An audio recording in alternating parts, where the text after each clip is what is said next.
నమస్తే, welcome to ID TV. ఒక మంచి హెల్త్ టిప్తో మీ ముందుకు వచ్చేసాను. ప్రతిరోజు చాలామంది యాసిడ్ సమస్యతో బాధపడుతూ ఉంటారు. దీనికి కారణం ఉదయం లేవగానే ఏమీ తినకపోవడం, ఖాళీ కడుపుతో తమ తమ పనులకు బిజీగా వెళ్ళిపోతూ ఉంటారు. ఉదయం పూట ఏమీ తినకపోవడం అనేది చాలా ప్రమాదకరం అని చెప్తున్నారు. యూరిక్ యాసిడ్ సమస్య ఎక్కువ అవుతుందంట. ఇది శరీరంలో ఫ్యూరిస్ అనే పదార్థం విరిగినప్పుడు ఏర్పడుతుంది. ఈ పదార్థం రక్తంతో కలిసి మూత్రపిండాలకు చేరుతుంది.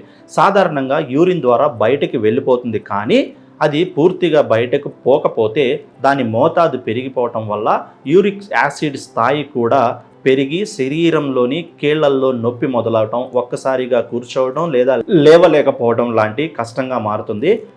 యూరిక్ యాసిడ్ సమస్య నుంచి బయటపడటానికి ఒక మంచి చిట్కా: రోజు ఉదయాన్నే మీరు కొంచెం కష్టమైనా పర్వాలేదు, ఒక చిన్న టీ కప్పు కానీ లేదంటే ఒక అర గ్లాసు కాకరకాయ రసం కనుక తీసుకున్నట్లయితే ఈ యూరిక్ యాసిడ్ నుండి ఉపశమనం పొందవచ్చు.